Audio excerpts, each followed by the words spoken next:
देवाः Om Badram Karnebi Shrunayama Devaha भद्रं पश्येम अक्षभीर्जत्राः Badram Pashyema Akshibir Yajatraha स्थिरैरङ्गे Sirere Ange स्तुष्टुवाग्वम् Shushtu Vagvam स्वस्तनूभिः Swastanubihi व्यश्येम देवहितं यदायुः Vashyema Devahitam Yadayuhu स्वस्ति न इन्द्रो वृधश्रवाः Swastina Indro Vidarsha स्वस्ति न पूषा विश्ववेदाः Swastina Pusha Vishwavedaha स्वस्ति नस्ताक्षर्यो अरिष्टनेमिः Swastina Strashto Arishtanemi स्वस्ति no बृहस्पतिर्दधातु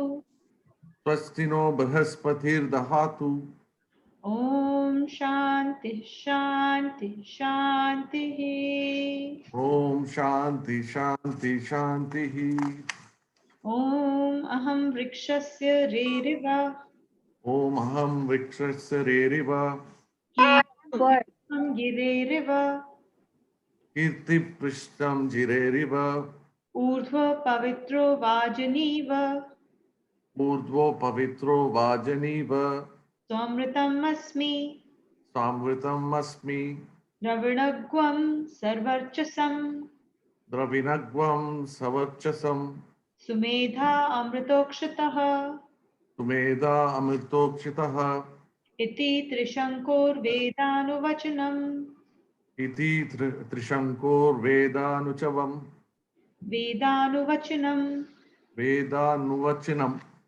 Om Shanti Shanti Shanti very well recited. Thank you. Narayan, everyone. It's good to see everyone after a couple of weeks. Sincere request that if you can, please keep the video on because this is a conversation we have together. So it's always good to see faces and our collective energies is what brings this class together. So of course, if it's not comfortable, if you cannot keep it on, that's absolutely fine, but just keep that in mind. So we're going to start off with where we left off, which was a question that was asked. So I think in last class, one question that was raised was around what happens after death. And we had briefly touched upon the subject of 3 layers of body. So we're going to go a little bit more into detail. Have you shared that image with people on the group? Okay, I'll share it. So Abhinav will share So it's a little chart, which will basically discuss. So we will refer to this chart a lot of times during the class and in a lot of subsequent chapters. So it's a little early to be touching upon this in this class, but because the question was asked, so we are sharing it. It's also there in the new book. So it's 2 pages before the first chapter starts in the new book. And it's called Figure 1, the modifications in creation. Abhinav has shared it in the WhatsApp group as well. Yeah. So before we just do the gross circle. Yeah, of course. But I just want to refer to it later just on. a small disclaimer. Every element of this chart we will not be discussing or going into detail, but related to the question which was asked, which is around the subtle, gross, and causal body, we'll try and cover that piece. Yeah. So there are three different bodies that we have. The lowest level that we all see is the gross body, the physical body, and it's a body that everyone can see, right? So everyone can see your hand, your legs. If your body's cut up, the doctors can actually see everything inside, right? So that is the physical body. In reference to this chart, the far right, when you see gross principles, the 5 gross principles, this is basically what constitutes the body. So we have earth, water, fire, air, and sky in increasing levels of subtleness, so to speak, but they are all gross principles. And our body, our physical body, is created out of these principles. So this is our gross body. So when we die, we go back to this material. This gross body that we have It's made from these materials, and that's where that body goes back. Yeah. That's why it's called the gross body. Yeah. So dust to dust and ashes to ashes, as we speak, right? So whether you cremate the body after death or you bury it, it goes back into these five gross elements. So this is the physical body. Then we have the causal body.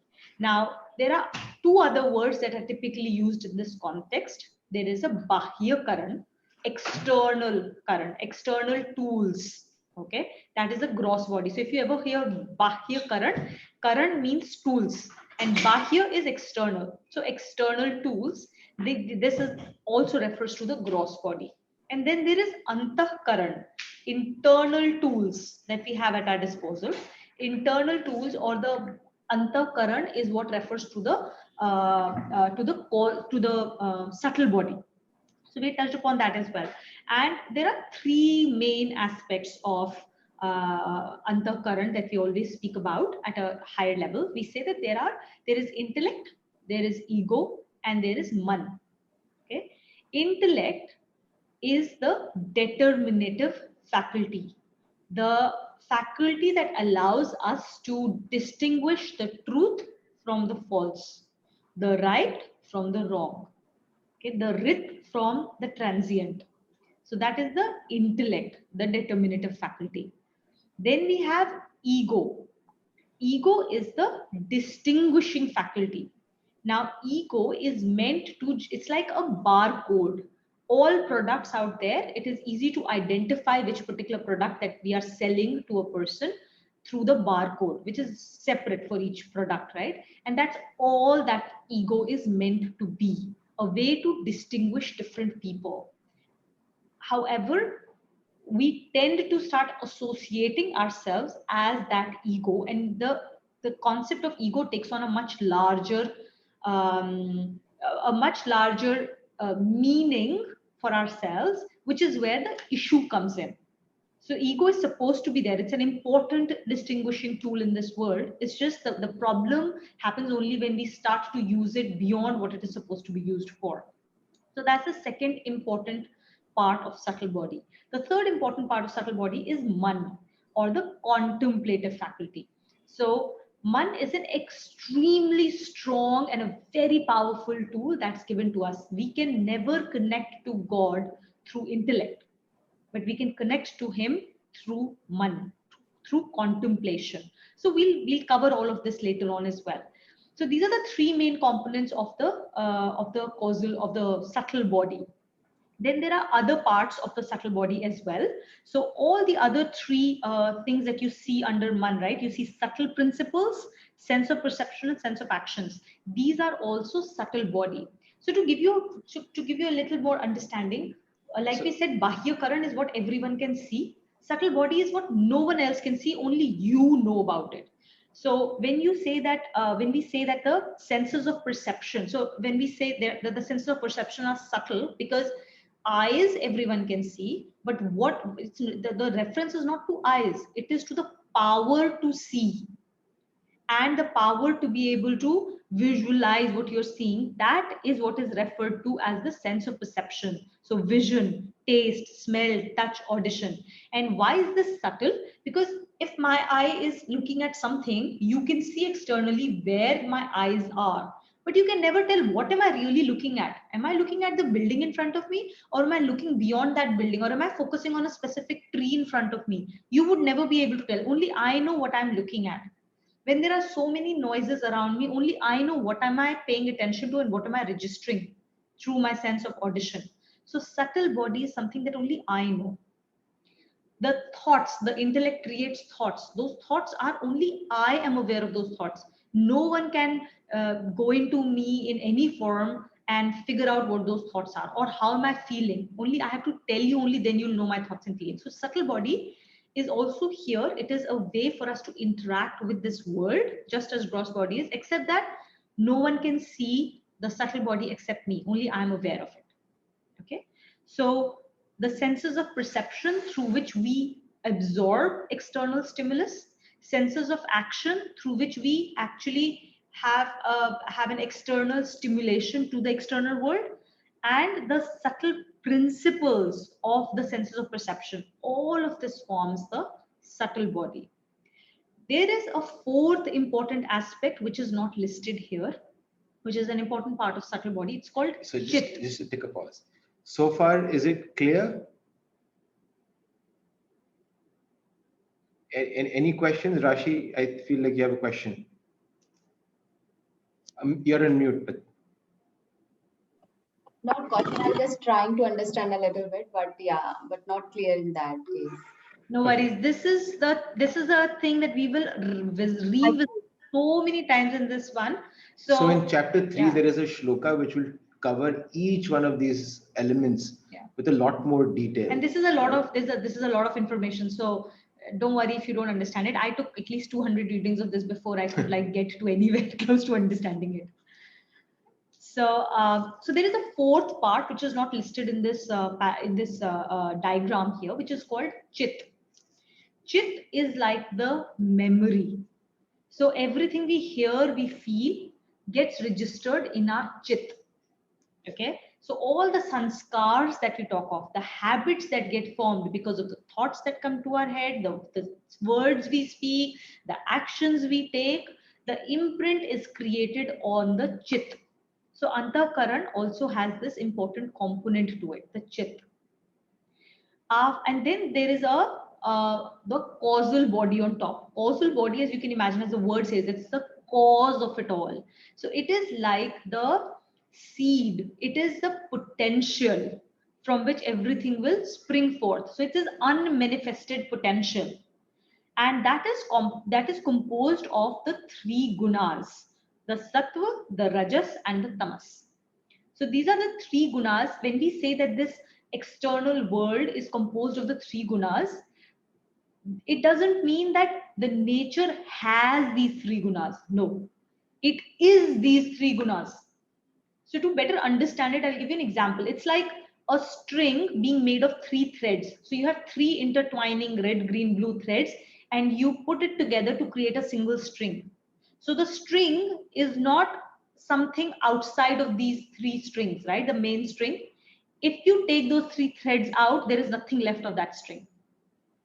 So it isn't as if like the string is there and then these three are components of a larger whole. It is so these three gunas are what create this nature.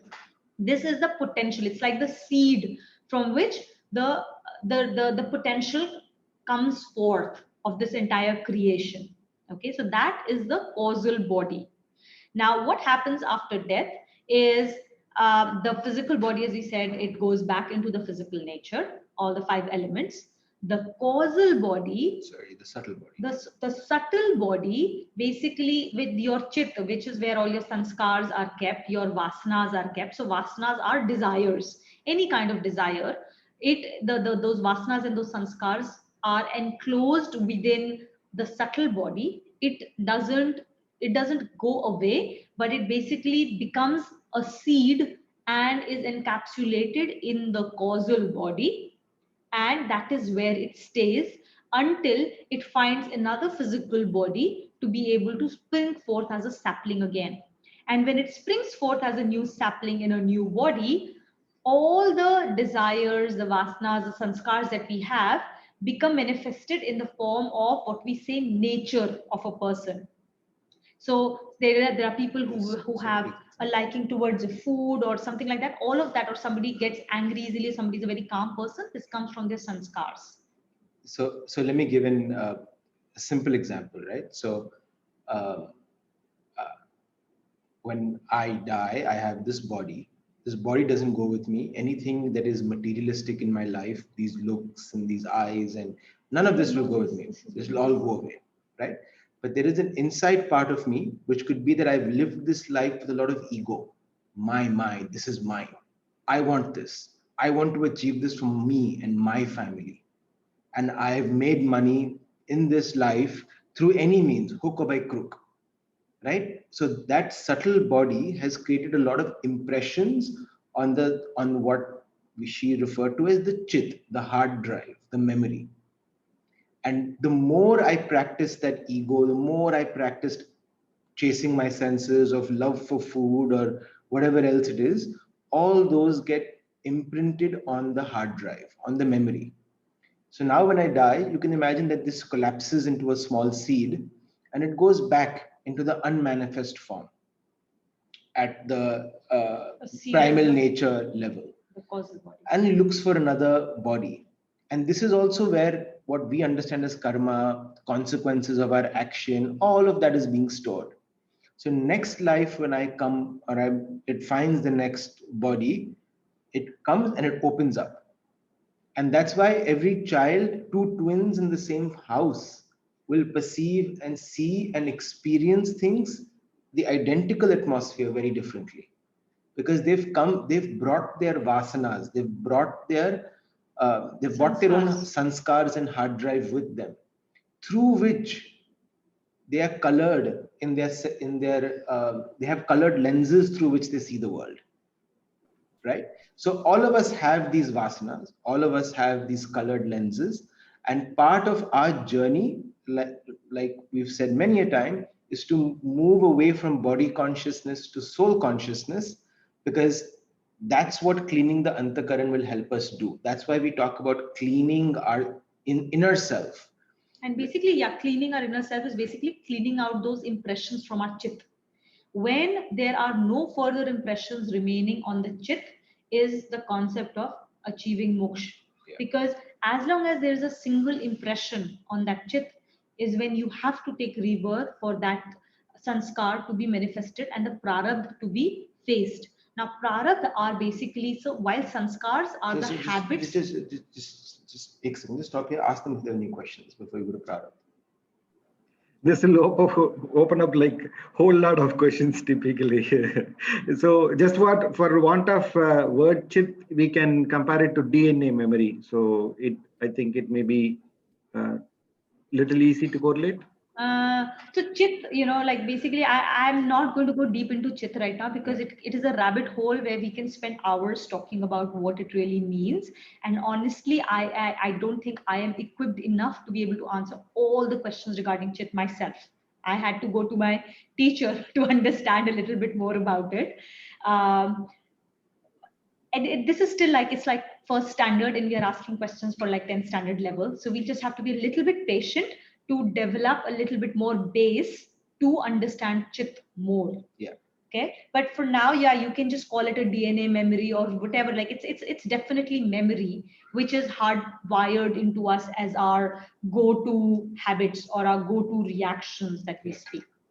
So if the rebirth is happening because of for specific DNA footprint, if you will, again, like just for want of words, not knowing the exact Sanskrit word for it, I'm just using it. So if there is some from the past karma, there is some residue that is capturing and then getting a rebirth. So that is going to be a strong foothold there, right? Like for that only that birth has happened. So how do you typically try? How do you evolve to come out of it? Like because that is the base of this entire rebirth that has happened, right? So one, you need to somewhere it should pick up also some positive vibes of it, so that you will try to come out and try to get onto the moksha status. Absolutely. So typically, how do you? Is there a possibility to undo that? Like whatever footprint that has given this rebirth, typically, how do you identify or how do you get away from that? So that's a great question, right? And that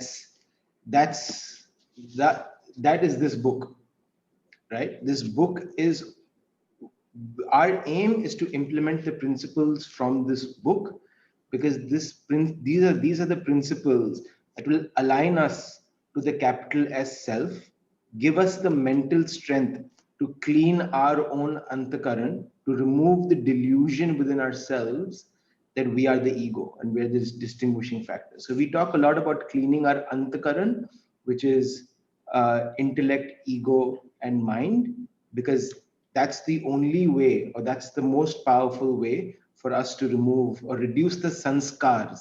That's the word you're looking for, the sanskars which are imprinted on the chit. So it's not just about sanskars, right? Now I will talk about the other Yes, important yeah. concept. It's prarabdha. So you are not born because of sanskars. Sanskars hardwire you into being a certain way in certain situations. The reason you are really born is because since you are referring to physics or like science, there is a law of nature in physics, which is every action has an equal and opposite reaction. Okay, so every action that we do will create a reaction. A, so in Sanskrit, you will say every karma creates a prarabdha, a result that must be lived through. Now that result can be lived through in this life. So it can be a result that is immediately manifested, or it can be something that takes a long time to unfold. It may not, it may unfold over a long period of time in this lifetime, or it may unfold in your next lives. And that result is called prarabdha. And some part of that, now you cannot, because of all the things that we do not typically burn all the prarabdha in the same lifetime. So the part of prarabdha that gets stored away for you to work out in next lives is called the sanchit karma. And the karma for which the prarabdha hasn't been experienced is called sanchit karma. But when you're born in this life, so it's like, imagine you have a little treasure box in which all your sanchit karma keeps going in. And at the start of your new life, some part of that is taken out and said, okay, you will work through these in this lifetime. They can be good experiences. So you've done something really good, and hence you're supposed to accrue something good out of it. You will experience some good factors, or there may be bad experiences that you will need to work through, or difficult situations that you will need to face. So that part which is taken out and given to you in this lifetime to work through is called your destiny. Okay, so that destiny will come into this life. Now, now this all sounds a little bit fatalistic. Oh, we are born with a little destiny and there is nothing else that we can do. We'll just have to live through it. No, the most important thing that we as human beings have is free will. So in Sanskrit, that word is called purusharth. Purush, the word purush is actually referring to the big S self. Okay, so when we say purush, it means the big self. And purusharth is the dharma of this purush.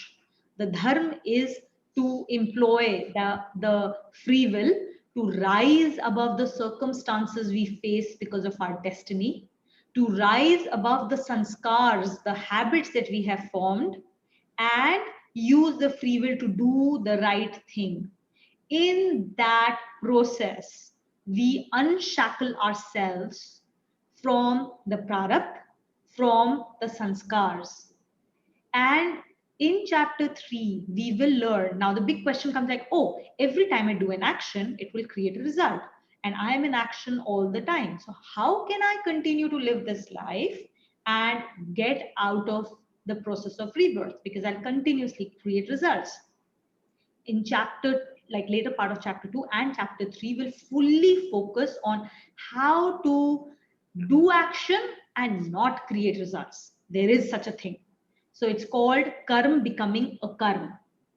And that is the big thing that we will learn on how to implement it. Then everything else is around how to make karma a karma. So first we will learn the concept of a karma in chapter 3. And then all through this, we will figure out how do you do a karma. And in the process, and then we will talk about all the problems that will come along the way. And then how do you solve each of those obstacles? How do you overcome those obstacles? And as we do that akarma, we will not just burn, like this is the surety God gives us. We don't just burn the prarabdha, the destiny here. We can, based on the intensity of our actions, burn the prarabdha that has not been manifested in this, but they get pulled forward faster. So much so that the millions of lives that you may have had before and all the sanchit karma you may have had, you have the power to burn all of this to ashes in this lifetime itself. They align it to, they call it a spark. Imagine a spark being put into a dry heap of hay. And just as that little spark burns the entire hay heap down, if you get into the path of doing a karma, nishkam karma, you will essentially be able to, like, destroy all those products like that. It's instantaneous, it's very fast. You want to give Super. I just wanted to give one sample to others as well. So whenever there is a birth of a kid in a family, there is a luck factor people typically talk about. So there is something like somebody's business is boomed out, father's business. If you just want to correlate with the sample, or a kid born with some defectiveness or something like that, what did this kid do at all, right? Like the child is like yet to create any footprint for himself or herself, but there are issues for the health issues for the kid or something like that. So either ways, I think people can kind of like correlate with the sample it is from the prarabdha karma as well. So it is coming in through the whatever past manifestations that that soul has journeyed past. This is, I think, again, a great example you shared. It's easy for us to understand this, especially when good things happen in our life. It's tougher to accept it when really gross, so to speak, negative things that happen, right? And the basic principle we always Seemingly negative, seemingly and the seemingly base unfavorable. and the basic principle that we always say is everything in life is a lesson or a blessing. And now you understand why that lesson piece comes in. It's because of your own prarabdha, your own past consequences that you have to face. So I'm going to share a quick story, but it will give you a sense of the power of the journey. There is a 12-year boy in Singapore who is part of the Gita journey. His parents are also in the Gita. His sister is also in the Gita. So the entire family is part of the Gita Parivar for the last many years, 4-5 years.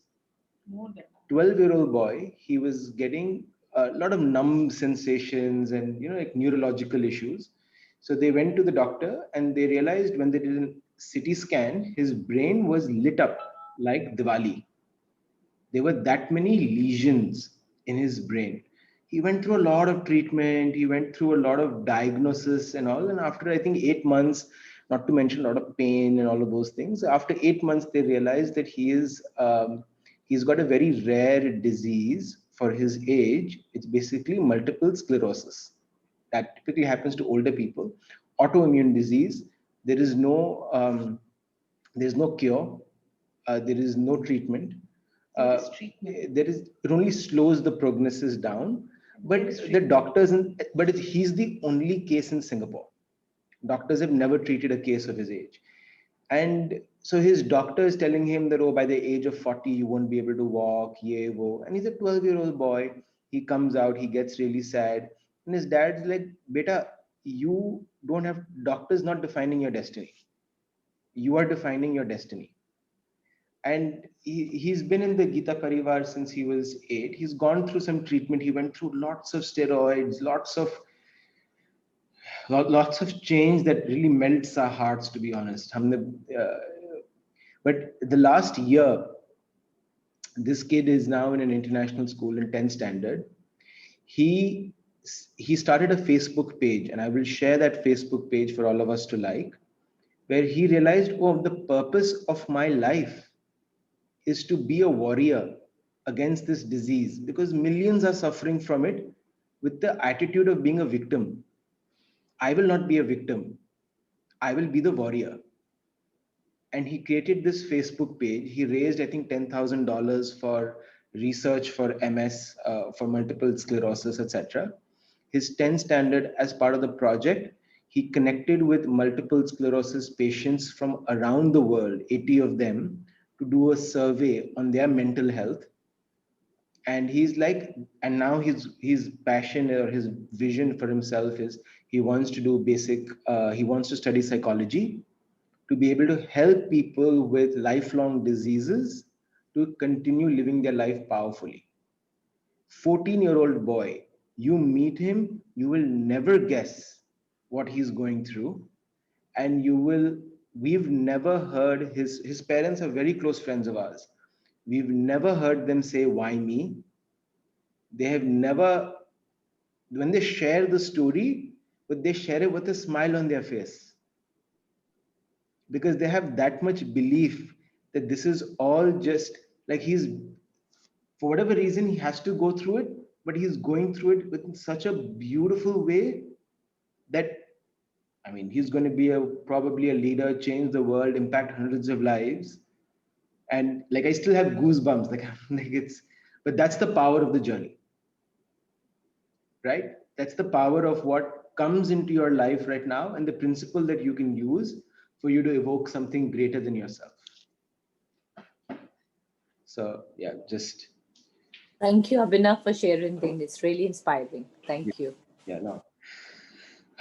I mean, Vijay asked that question, so I thought I'd share that there is a great amount of power in this journey and the principles, and it can.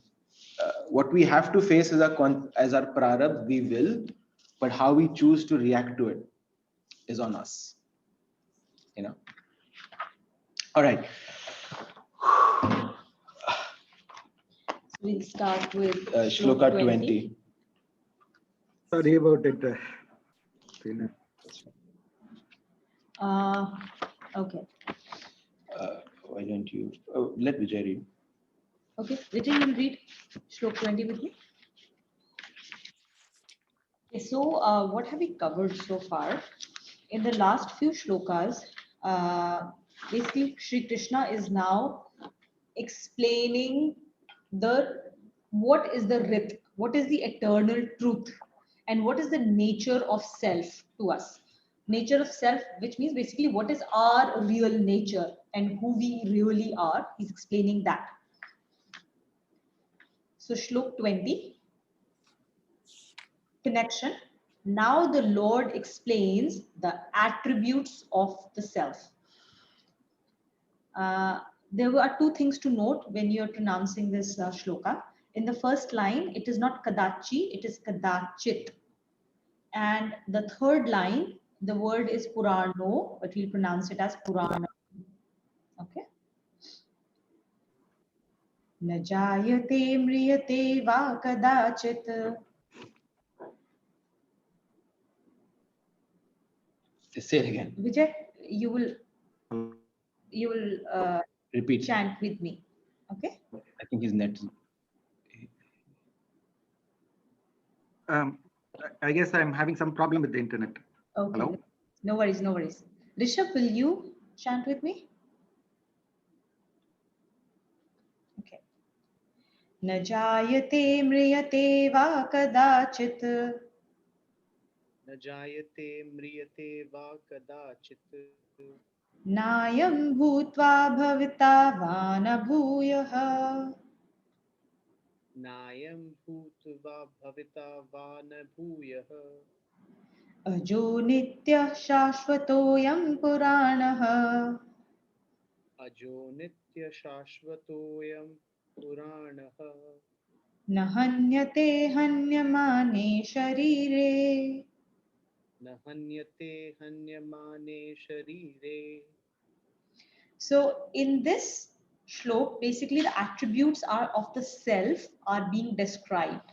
Now it's very, very difficult to understand or relate to self given the limitations of our senses of perception, our organs of perception. So we will start with trying to understand what self is by understanding what self is not. Okay. So here, we are going to basically, there is a concept of idam in in in this Gita. You will constantly refer to the word called idam. Idam is this. Anything that can be pointed with a finger is called idam or this. And here we are going to see what are the characteristics of idam. What are the characteristics of this, what we see? And a not of this, if you understand the logic, not of this, whatever this is, self is not that. So we'll start with that first phase. Okay. Rishabh, will you read the italics and the rest? Yeah. The self is never born, nor does he ever die. Nor is it that, having come to exist, he will again cease to exist. He is ever unborn, eternal, immutable, and ever existent. He perishes not when the body perishes. The changeless self. A question can arise whether the imperishability of the self is due to the reason that his slayer does not have adequate power.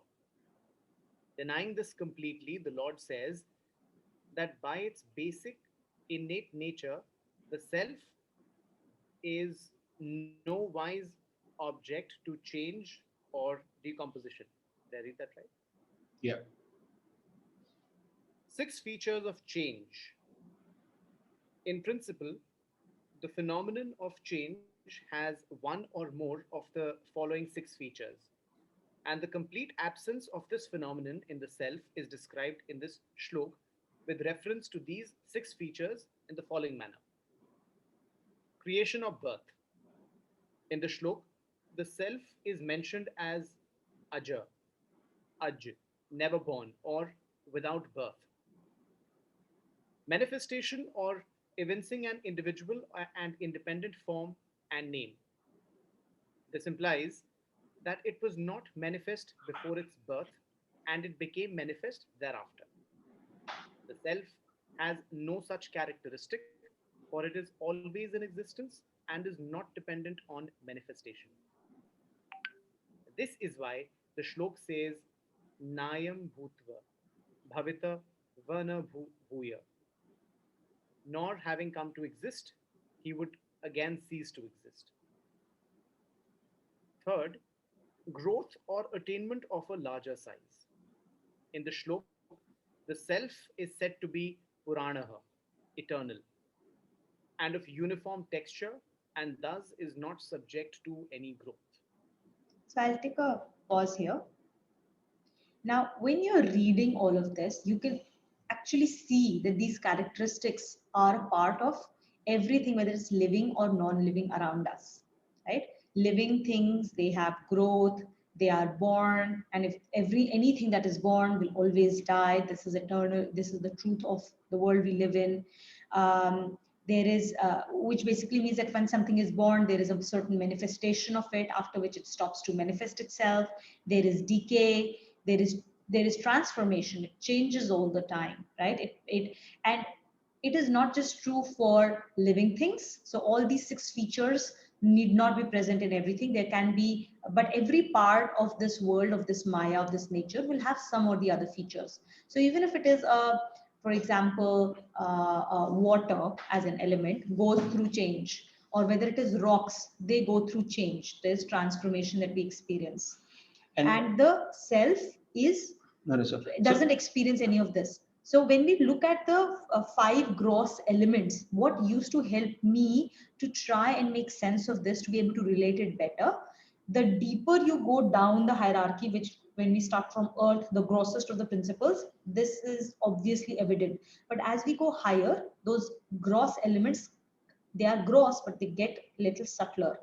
So when you think of self, what helped me at this stage was to associate myself and take an example of it with space, akash, space, ether. And when we read in general, it is like, oh, how is that possible? There's nothing that I can relate to which feels like that. But air, a lot of these things, when you start thinking about it in form of air, and even more when you think of space, you see, oh, there is actually that exists in this world where all of these things are true. So when we now read through characteristics of self, you will start to see that there is something that is very real in front of you that actually exhibits a lot of these properties. And these properties come from the Lord.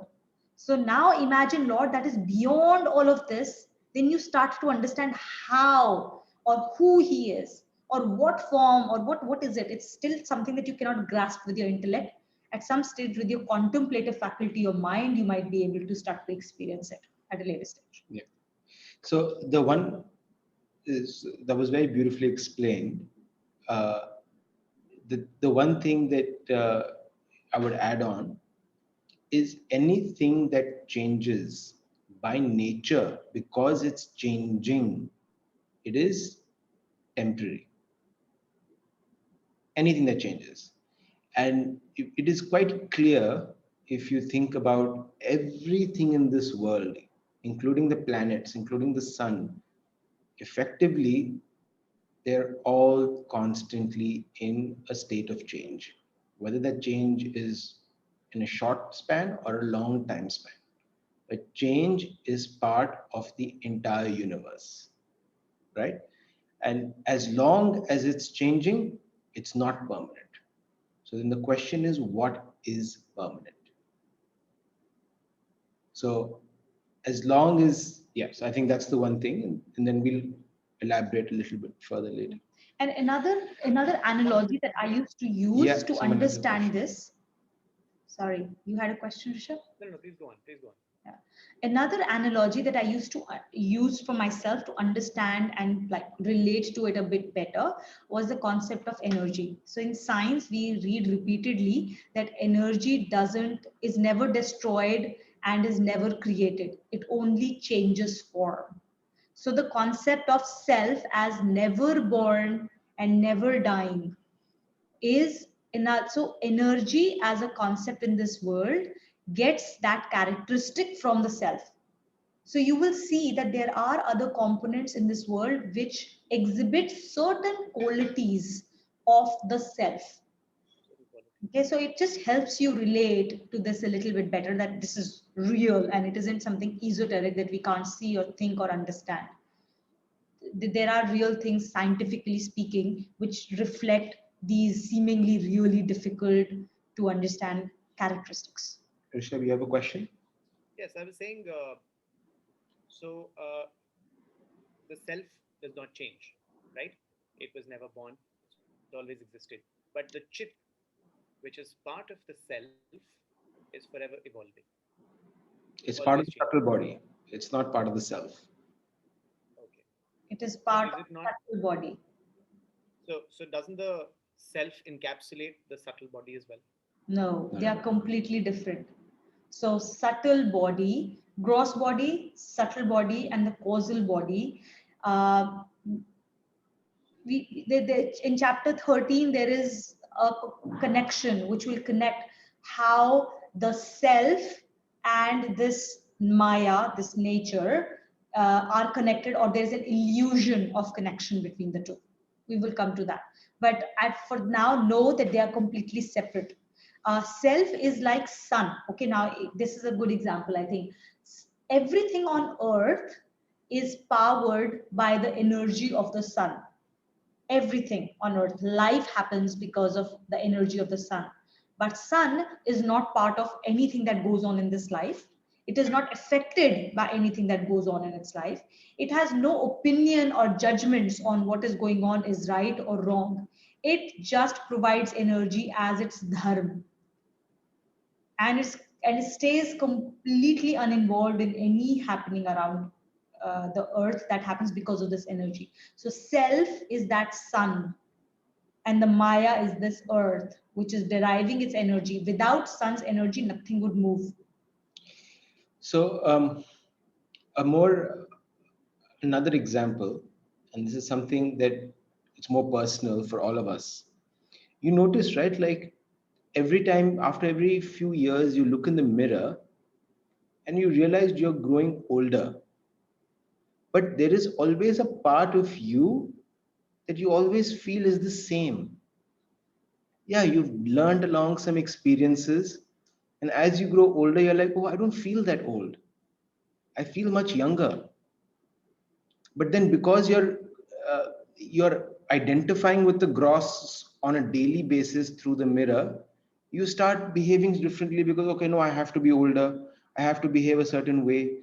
But there is a part of you, if you think about yourself as a 10-year-old, 5-year-old, 15-year-old, 25-year-old, is constant. You've experienced life with that same sense of um, observation. That observation that happens is the capital S self. Sometimes where you can remember memories where you're looking at yourself as a third person. You can visualize yourself in the room in a conversation, but you're not looking at yourself through the eyes. It's like you can see yourself from the balcony, so to speak. That observation, that constant experience, which we feel on a regular basis, that's a small glimpse of that self, capital S self. Like Yeah. someone is thinking, someone is eating. Who is this person who's experiencing all of this? Is the capital self, and he is completely uninvolved in anything that the body does, the senses does, or Yeah. what it experiences. And as our body go through changes, that remains constant, which is why we say we're not the body. I can lose both my hands, but I'll still be Abhinav. I'll still be that person who has that unique set of things that allow me to make a choice which is going to be reflective of my values. And even there, when he's saying all of these things, right? This is also a certain identification he's having with his subtle body. So it's much easier to identify that, oh, I'm not the physical body. But a lot of our identification because of the ego comes at the subtle body level. Self is even higher than that. Yes, because in this, what I understood was if the self is within me and is not the physical body, then the self does get affected by the experiences around me. So, because I just went back into my childhood and, went through a couple of experiences very quickly as Abhinav was speaking. And I thought that means the external stimulus always affects the self, doesn't it? No. It affects your subtle body. Affects the subtle body and not the self. So clearly, like you said, they're two very different. And Yeah. self is high. Self provides the energy for all of this to function. Your subtle body, your causal body, your physical body. But self is uninvolved in all of this. It's like the sun. Uninvolved and unaffected. Completely. Unaffected. Completely. I have a question. So, does the self attain moksha? So, what is the purpose of self then? The self is basically, it's the Jeev Atma. Basically, there is a universal consciousness, a universal Lord, the universal self, capital S self. And then there are small projections of that self in all of us. So let me explain. So there's a part of it in all of us, which is called the Jeev Atma. And when you say you have attained moksha, is when you stop identifying that Jivatma for all the illusion that it has. It stops identifying itself with this limited body or causal body and all, and it starts to see that it is the real self. It So- is, yeah. So let me give an example. It will make it very crystal clear. I have one question. Wait, I'll come to you. Just 1 second. Imagine there are 4 or 5 different pots of water kept in a moonlight. Okay? Each pot of water is slightly different color, different shape, all of these things. And the moon is a full, bright, beautiful night. And that moon reflection is there in all 5 pots of water. But because of the shape of the container, because of the color of the water, each vessel looks, the moon and the reflection, and it looks slightly different. Takes on the hue of the So- water that is there in each vessel. So the reflection of the moon is the capital S self. But what happens through our experiences is we become attached to the vessel And that and the properties of the vessel. Yeah. Whether it's gross, whether it's subtle, whether it's color of water, etc. Right? We forget that no, we're just a reflection of the moon. And what we want to be is we want to be back with the moon. Not be back with the moon, but But- you start the moksha is to realize that this reflection is just a reflection. So if there is a ripple on the water, if there's ripples in the water, the image of the moon seems to be disturbed. But the real moon, nothing has changed. That is still there exactly as it is. But those ripples create the sense that, oh, is this the real moon? And the moon is going through this experience, but actually that's not true. And the knowledge of the truth that this is just a reflection of that real moon is moksha. Yes, Visalakshi. So Jivatma is that soul or which is connect to the Jivatma then? Yes, so these are just different words to refer to the same thing. The soul, the atma, the jivatma. All of these are referring to the same spark of God that is inside all of us. So the English word for Jivatma is individualized self. Yeah. So there is a self, capital S self. This is a reflection of the moon in all of us. That is Called the individualized self, which is called the Jivatma.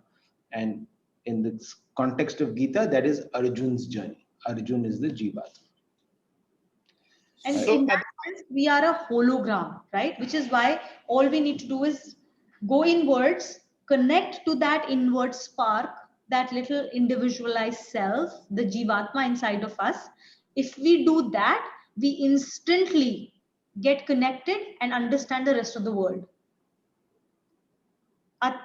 Yata pinde tata brahmande. That's the Sanskrit saying. Whatever is inside of you is outside of you. Hence, Jai first, Vijay will happen. If you connect to your own Atma, you will connect to the Lord. Whatever you think inside, you can see outside also, right? That is the Exactly. Okay. I have a question. Yeah, please go on. I'm sorry. And I just wanted to know, when you say capital S, what all does it include? Like, because it's a vast term, right? So what all comes under that capital S self? Okay. Whatever you can see around you or whatever you can perceive, start taking that away. Is self this world? No. Is it the earth? No. Is it you? No. Is it air? No. Start taking away everything that you can imagine. Whatever remains is self. Yeah. So we'll come to the properties of the self. Like the very next shloka will be the properties, next couple of shlokas. No, this is properties of self. So which is why it is very difficult for us to perceive right now what is self. So we'll start by, we have limited perception, limited understanding. So for now, we will start to understand what it is not. Let's start to understand what it is not and take those away. Slowly, when you start to contemplate on what is left when I take this also away and that also away. When you slowly start taking things away, then you will start to understand what self is. It won't be something that you will be able to, like, I will definitely not be able to explain it to you through words because it is beyond words. You can only experience it with your mind, with your man. So intellectually, we can start to just understand what it is not, which is what we are doing through these. Yeah. So Rishabh, you want to start read and continue finish this? Quick recap. We were reading the 6 features of change and what the self is not. So it's not born and it is unmanifested. It does not grow. Now moving on to the 4th aspect, changeability or subject to transformation. The self is a constant, Shashvat, immutable entity and is not subject to transformation. Number 5, decay. The self does not have the characteristic of decay. It is ever existent, nitya. And finally, the 6th, perishing or becoming non-existent. In the shlok, the self is said to be na hayante and is thus imperishable. Thus, no change ever occurs in the self. Okay. I think this is self-explanatory. So shall we move on to the next shlok? Yeah. Smita, will you read? Sure. Yeah. Veda vinashinam nityam. Veda vinashinam nityam. Ya enam ajam avyayam. Ya enam ajam avayam. Katham sa purushah partha. Katham sa purushash partha. Kam ghatyati hantikam. Kam ghatyati hantikam. Kam ghatyati hantikam. Kam ghatayati hantikam. If you can help us read. Yeah. O Partha, knowing the self to be imperishable, eternal, ever unborn, and immutable, how can any person have anyone slain or slay anyone? The immutable self, The self is imperishable, eternal, ever unborn, and immutable. So, A man, so yeah. Raime, the question that you asked, right? What all does capital S entail? So these are the characteristics of the capital S self. So you can underline that. It's imperishable, it's eternal, it's ever born, and Unborn. it's ever unborn and immutable. Immutable means it does not change, right? That's the experience of the capital S self. And our journey is all about finding that capital S self inside of ourselves and then in all of us, And holding on to it. right? Because the moment I start seeing divinity or the capital S self in everyone that I meet, then all of a sudden I'm bowing down or I'm in reverence of that capital S self and not of the constant change that happens. The likes and the dislikes, the expectation that this person did not do this to me, how could he say that? All of these very transient things, we start moving away from it because we are so focused on Immutable self. reflecting and seeing the capital S self in all of us. And when Right? we can And relate this to is that what capital self, then you can start to see that what is inside of me is the same as inside of you. And then you can move beyond your own boundary. And that's where you connect to the universal consciousness. Then there are no boundaries for yourself, right? Then you are, I am you and you are me. So in this shloka, as Krishna is explaining this to Arjun, he's saying that once you know this knowledge, that all of us are nothing but the capital S self, the soul, the divinity that reflects through us. You can never kill anyone. Your your duty as a warrior is to be a warrior. You're on the battlefield to do your duty. You have to do your duty. You're not that powerful a person that you can go and change and you can affect other people. No, everyone has their own prarabdha, their own sanskars, their own purushartha, free will through which they're acting. And you have your duty to do, and your duty will be done whether you do it or you don't do it. What the act that you're refusing to do, that will get done. That destiny will get unfolded. Yeah.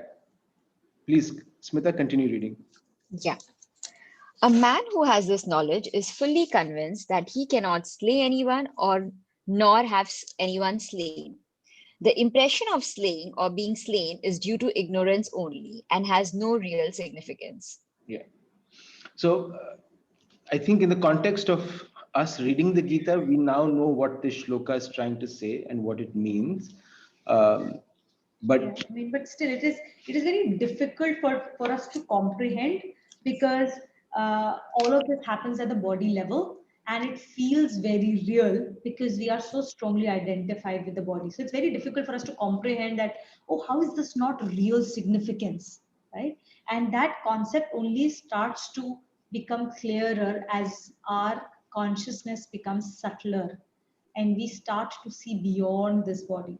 That's when you can start to see, okay, when we say that it's not of real significance, it doesn't mean that the body will not be cut or the body will not experience pain. All of that will happen, but in larger scheme of things over a longer period of time, it has no real significance. It's just a blip out there. It will come and go. From that perspective, it is easier to comprehend when we say it is of no real significance. It's like when we go through a small event in our lives, at that moment when we are living through it, through its emotions, everything, it seems like a very big thing. But when we look at it few years down the line, we're like, oh, okay, yeah, it happened, whatever. It did really create such a big difference in my life. It just seemed so important at that time, but it wasn't so important in larger scheme of things. there is a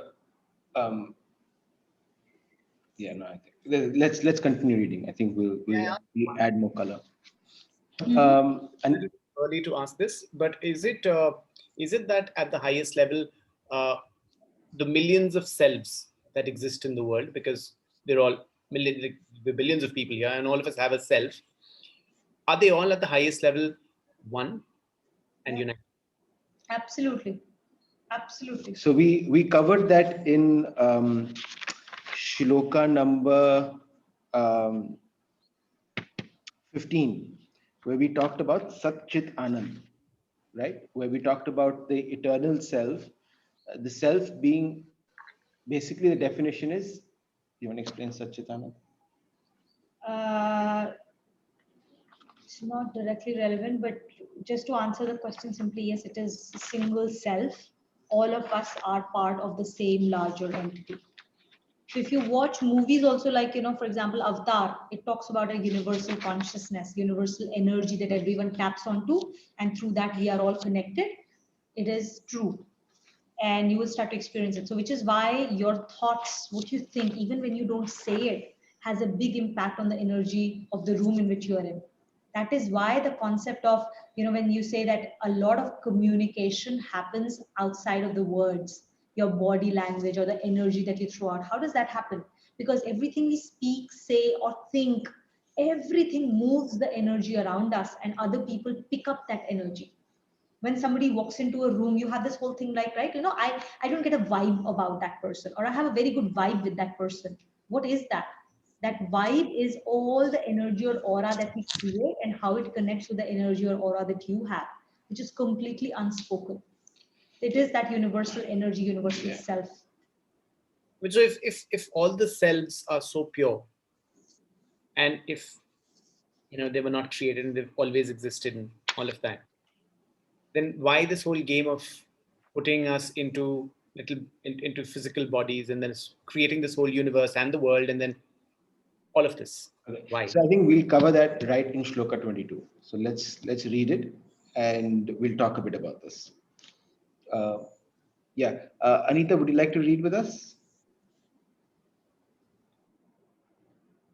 Yes. So in this shloka, only the third line will have a change. So instead of jirna, we'll say jirnani. Okay. Now, vasamsi jirnani yatha vihaya. वासांसि जीर्णानि यथा वियायः नवानि गृह्णाति नरोपराणि. नवानि गृह्णाति नरोपराणि तथा शरीराणि विहाय जीर्णानि. तथा शीर्णानि विहाय जीर्णानि नन्यानि संयाति नवानि देहि. अन्यानि संयाति नवानि देहि. Yeah, if you can read the italics. Just as a man casts off his worn out clothes and puts on new ones, in the same manner as the dweller in the body. Continue. Cast off his worn out bodies and take a new ones. Casting off the body like casting off the worn out clothes.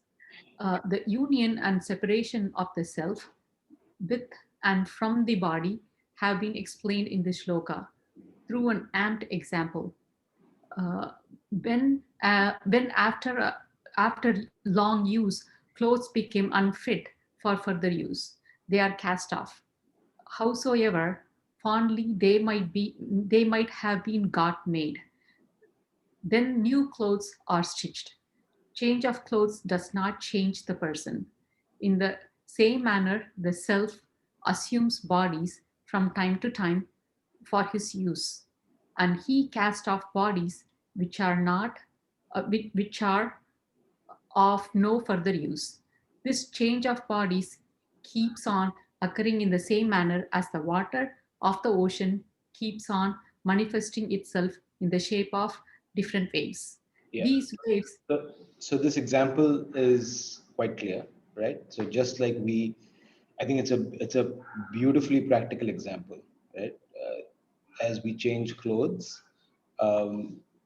as they grow, as they get worn out, we get new clothes, we wear them, but wearing of the clothes does not change who we are. Of course, when a lot of people identify with themselves with their clothes now, that's a different issue. But in reality, wearing your clothes and what clothes you wear does not change who your nature. or who you are or who you can be. Similarly, as the capital S self and the soul moves from one body to the other, the soul remains completely unchanged while it takes on these different bodies with very different characteristics. You could be a girl, you could be a boy, you could be short, you could be tall. Each life is going to have completely different set of clothes or bodies, but it does not change the capital S self. It is only using these bodies to carry out its journey. And every soul has its own unique journey. And that journey has to be carried forward. So that's answers to answer Rishabh's earlier question, why does it get manifested, right? We get manifested for three reasons. One, karma, to face the consequences of our previous action. Second is gyan, to acquire the right knowledge that we've forgotten along the way. And the third is bhakti, because we've turned away from the Lord. We've become so attached, or we've become so focused on our own ego and our own way of being, that we've turned away from the capital S self, uh, and and Lord. So you we we have to take the birth as a human form, because this is the only form through which we can connect back again, because we have been gifted the power of free will. So there Right. just to dwell a little deeper into this part, there are, the plane in which we live. This might sound a little esoteric, so just ignore it if you don't find yourself connecting to it, and that's fine. But those who can connect to it, it's just another way to learn a little more. We live in this world which is called the Bhulok. The Bhulok. Okay, there are seven more realms of the world above this, and seven realms below this. The Patal Lok has seven realms to it, and then whatever is the Swarg Lok, it has seven realms. So actually, Swarg Lok is one of those higher seven realms. The highest one, the seventh one, is called the Brahma Lok. Okay, and beyond that is Vaikunt. Vaikunt is where the real Lord lives, which is where you go to if you are able to completely, get your nirvana, etc. Okay, and then there are seven lower loks where if you do, so if you do something really good and you have the sakankam, you've done a lot of very righteous actions, and you have to receive the results of that, then you will go into these higher loks and you will live there for a certain period of time, and experience felicity of heavens and have a good time. But eventually all of that will get over and you will come back to Bhulok. Similarly, if you do things that are not very, very good, then you're going to go to the lower lok, seven loks. You will experience the results of those actions, come back here. Now, the point here is that all the seven loks on top and the seven loks below, they are called the Bhog Yoni. You have no free will there. You get into that yoni, you get into that form of life, you will only be an experiencer of whatever happens to you. You have no free will. So if you're born as an animal, for example, an animal cannot do any sin. If a snake bites you, it is out of a reaction or its dharma. It only does its dharma. Okay, whatever it's supposed to do instinctively, it will do. Similarly, if you are a devta or whatever else is there in the higher lok, whatever it is, you will experience, you will only consume, and you will close out your karma, the good karma or the bad karma results. And then you will come back into this world, the bhulok. If you have to exit this world, the only plane through which you exit is the bhulok in the human species form, because you have free will, which is very unique compared to any other plane in this world. Okay, so it's like Maya ji used to give an example that if you enter a building, you can go all to the higher levels or you can go to the basements. You can never exit the building from there. You have to come back to the ground floor to exit the building. So that is the way the only form where you will get an opportunity to attain moksha is in this life. So human life is extremely precious, and we should never waste it. It's very important to use this life to use our free will to exit this mortal coil. Let's continue. Kay, will you read with No, me? no, no, no. She's still finishing off. Oh, reading. sorry. Still Yeah, not we've not finished this. Yeah, yeah. These waves. Okay. These waves keep on swelling and ebbing. It is, in fact, the ocean which manifests itself in the shape of the waves. Similarly, it is the fact, the self, which manifests himself in the shape of different bodies. Yeah. Then, through a deluded vision, a body is held as an object of attachment. Its presence gives pleasure and its removal causes pain. But the self, which manifests himself as a body, always exists and is not subject to different confines of space. The appearance of disappearance of a body is only a trick of mental imaginary. Yeah. So, so this wave example we've talked about before, right? Like the ocean has these waves, and each wave is unique, but it comes up for a temporary period of time and it goes back into the ocean. Similarly, us, each time we become manifest, we consider ourselves as unique, but then when we go back to that entire ocean. So coming back to what I said earlier, which is each soul has its journey, right? So when a person passes away, it is, we should not be grieving their death. There is no space, and there shouldn't be space for sympathy, but there should be a lot of space for empathy, right? Because with this knowledge, we know that this experience, this passing off from one pair of clothes to another clothes is going to happen. It's bound to happen, right? So there is, when a person is going through that experience, there is a lot of space for empathy with that family to, and pray for their strength so that they can get over it. But there should never be space for sympathy and grieving and attachment, because what you were attached to was the body. The soul's moved on and the soul will remanifest, right? And that knowledge should allow us to operate from that higher level of consciousness. And I'll also immediately tell you that it's really hard to implement, very, very hard. But this is the first time we're talking about it. As we go through this spiritual journey, it'll seem as the right, more real, and more effective way of dealing with things. Yeah. I think Rashi, you had a question. You had your hand raised. No, it's fine. Okay.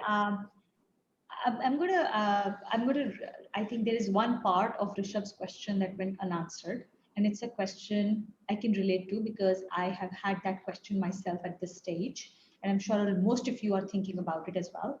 Uh, I don't want to open a can of worms here, so I'm going to say one simple sentence, and then I'll request your patience for actual answer to come through. The whole question that comes again and again is, okay, if all of this is what you're talking about, then why be born in the first place? Like, why is all this game being played? Is this fun for him? Like, we're going through all of this problems and we're facing all of this. Like, what is the purpose of this all, right? It's very easy to ask that question, and it's a very profound and a very good question, but I can't answer it for you. I can't answer it for you, but I will give you some context and I'll request that you go through it. Keep that curiosity, and you will find answers along the way, and not necessarily in the first reading of Gita. Maybe it will take a few readings of Gita because it's a very, very difficult and profound question. It's a question that's been like seeked an answer to for like several ages. But the one concept is that everything we see in this world comes from him, and hence every characteristic or every quality we experience is a quality that he possesses. We are only poor reflections of what the reality is. Okay, so his innate, so there are two words that we will use in throughout Gita. There is Brahman and Brahman. Brahman is this Varna that we talk about. Brahman is that ultimate reality, the ultimate self, the universal consciousness. So another word that is typically used is Brahman, not Brahman, Brahman. And Brahman has the quality, the innate quality is Ekoham Bahusyami. I will manifest myself in many out there. Okay, it is his innate nature. And that innate nature of Ekoham Bahusyami, I am one and there are many of me, is reflected as a quality in all life of progenition, of procreation. Every life or every not even life, every emotion or everything even that is not, that is insentient, has that quality of wanting to persist and create many more of itself.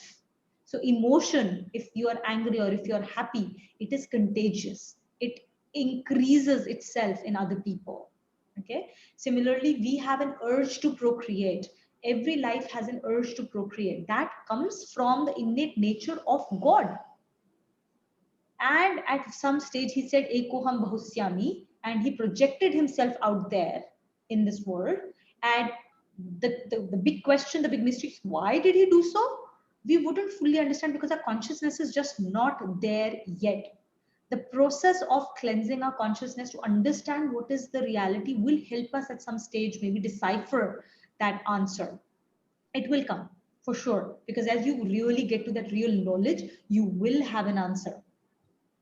So, but in short, that's part of his innate nature. Now, it's difficult for us to perceive the elements, but it's part of his innate nature. So it will come. So stay with it, Rishabh. Okay, you will know why is this happening at some point of time. We will all come to that conclusion someday. Okay, I think we should end here. We've covered in 3 more strokes. We can probably, we have about 9 minutes. So okay, we'll quickly go through this one. Okay, so Kay, will you read with me? So there are 3 shlokas that we'll read one after the other. First, I'll have Kay read with me. Then maybe Aarti can read the second one with me, and Rita, maybe you can read the third one with me. Okay. Sure. Okay. Nainam chindanti shastrani. Nainam chitanti shastrani. Nainam dahati pavakaha. Nainam dahati pavakaha. Na chainam kleti yantapaha. Na chainam kledi yantapahaya.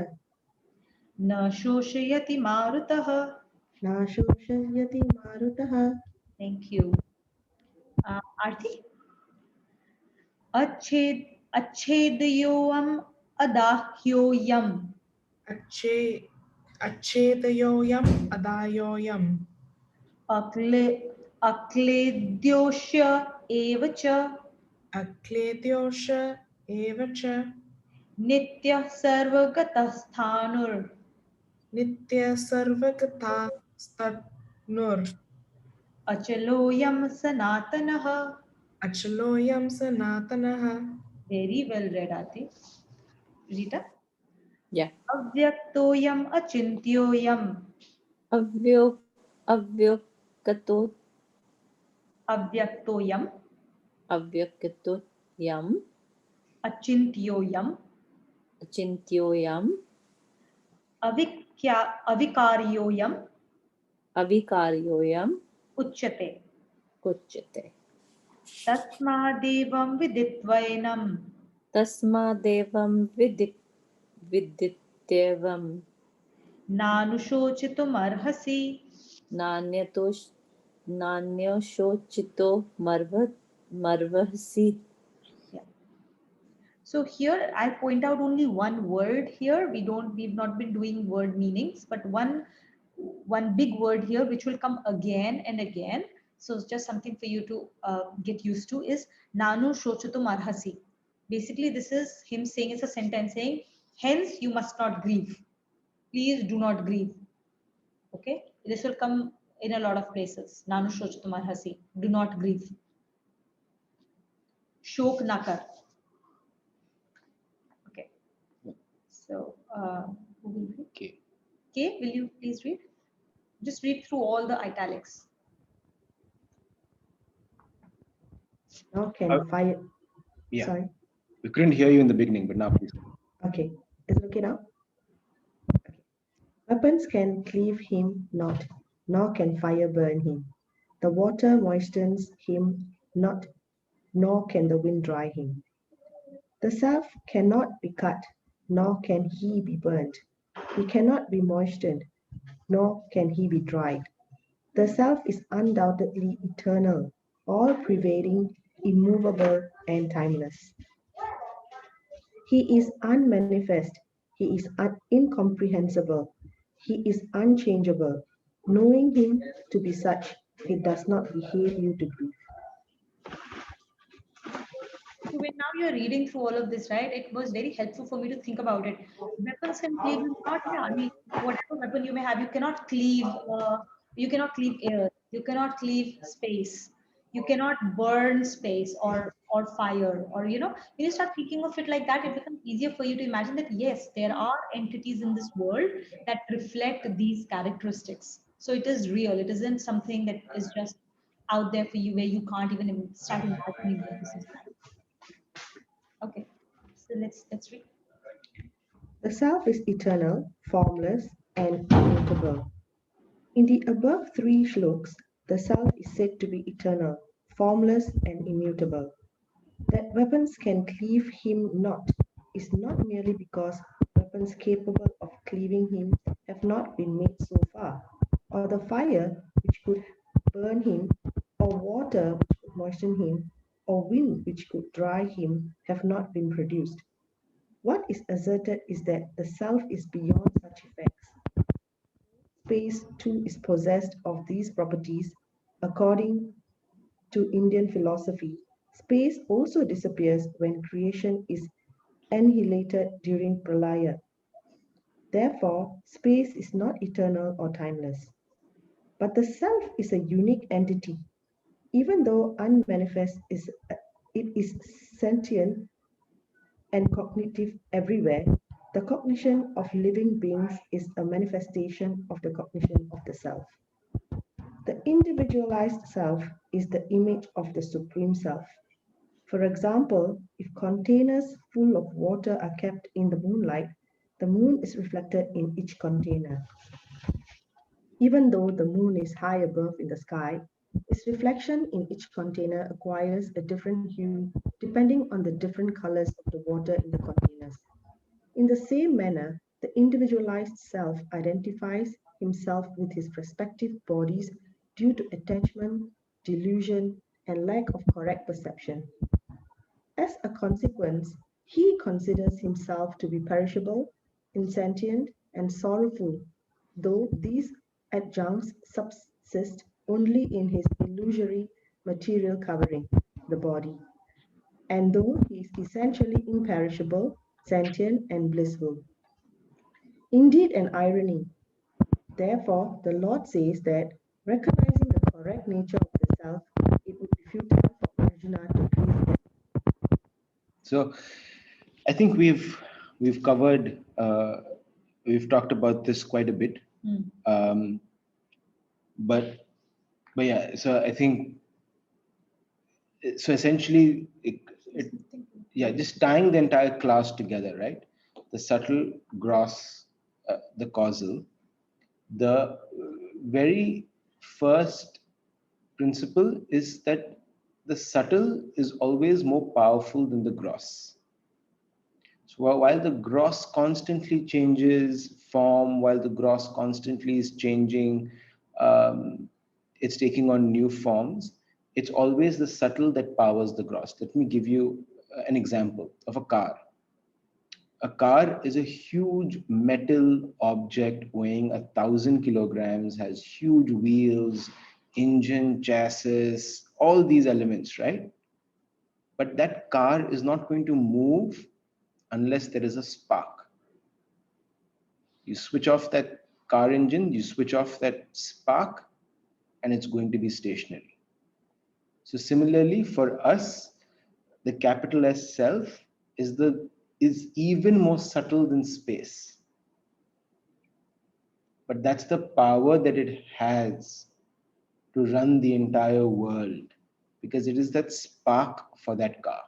And we know it instinctively, right? We have heard this said so many times, brains over bronze. So bronze is your gross strength and intellect is much subtler than the gross strength. And we know for a fact that brains over brawn. Yeah.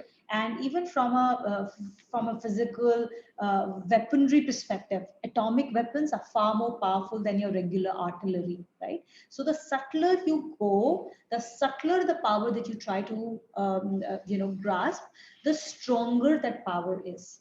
The subtler something is, the more powerful it is. It's kind of antithetical from a gross perspective, but then you can see that we've been harnessing that concept for a while. And the thing with the subtle is and that's the word used in Shloka 25, it's incomprehensible. It's incomprehensible because it cannot be understood. It can only be experienced. Yeah, experienced. So understanding is with intellect and experience is through man. So I'll give an example here. Is suppose I did not know the taste of milk and I've never had milk. Use apple. Milk. And I ask one of you to explain milk to me. It is really hard for you to explain it to me. You will say, oh, it's like water, but slightly thicker, but it has like little bit of the creaminess. And I'd be like, what is creaminess? And she'll be like, oh, it's white color. But you will never be able to explain what milk tastes like or what is milk to me.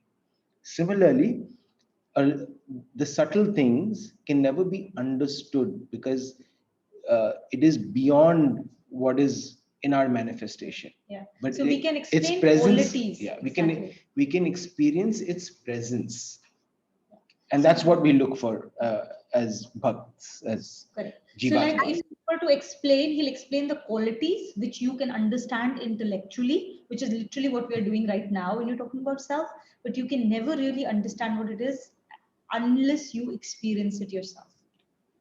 Yes, I have one question here.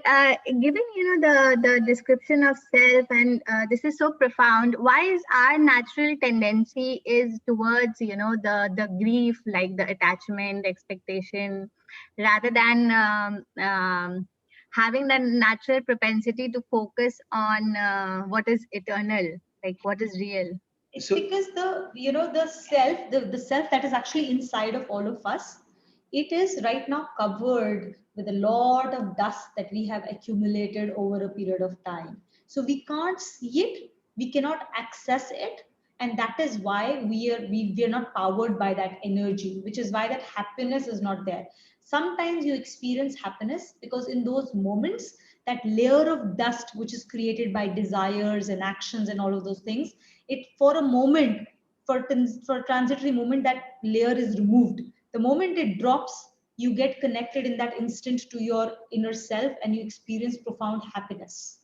Yeah. We will cover that also in chapter 3. There's a shlok that talks about that how that avratam, that thing that covers the soul, how it gets dropped and why it gets dropped and what that happiness is that we actually experience. Yeah. So to answer your question in short, we've forgotten who we are. We've forgotten who we are, yes. Oh, okay. We identify ourselves with the body. With the surrounding and... So we've forgotten who we really are, and that's what we're trying to do.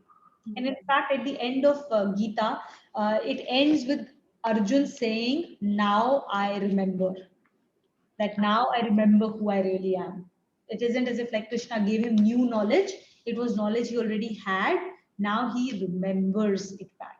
So I think we should tell every day that I remember who I am in the morning to start the day with. Absolutely. And that's why you should do Swadhyay. Swadhyay, 2 shlokas a day. Oh, is it? You have to read. Ah, yeah. 2 okay. shlokas a day you read. That's your Swadhyay. That's your way of reminding yourself of who you really are. Thank you. All right. Ramya, you will help us with the closing shlokas?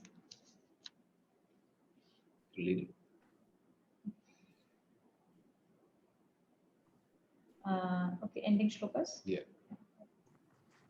ॐ सर्वेषां स्वस्तिर्भवतु ॐ सर्वेषां स्वस्तिर्भवतु सर्वेषां शान्तिर्भवतु सर्वेषां शान्तिर्भवतु सर्वेषां पूर्णं भवतु सर्वेषां पूर्णं भवतु सर्वेषां मङ्गलं भवतु सर्वेषां मङ्गलं भवतु ॐ सर्वे भवन्तु सुखिनः ॐ सर्वे भवन्तु सुखिनः सर्वे सन्तु निरामया सर्वे सन्तु निर्मायः सर्वे भद्राणि पश्यन्तु सर्वे भद्राणि पश्यन्तु मा कश्चित् दुःखभाग् भवेत् मा कश्चित् दुःखाभावे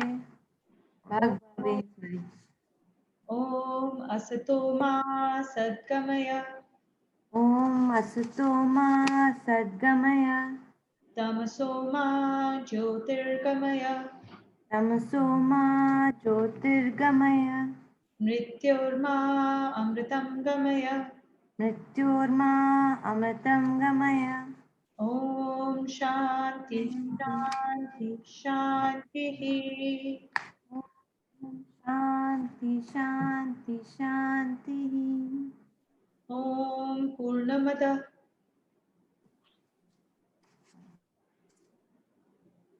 I think their internet dropped off. Or is it ours?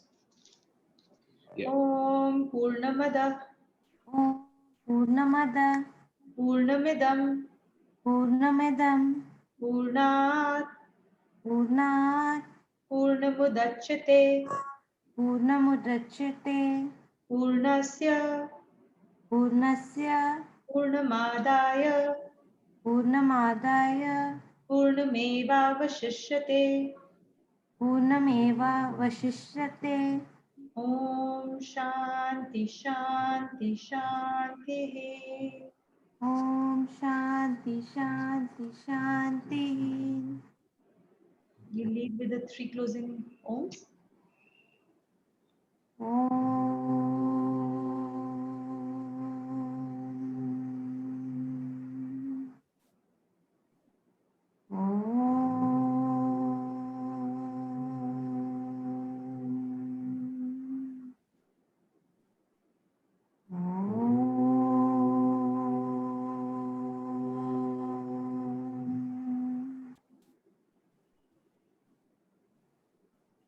Thank you so much, Ramya.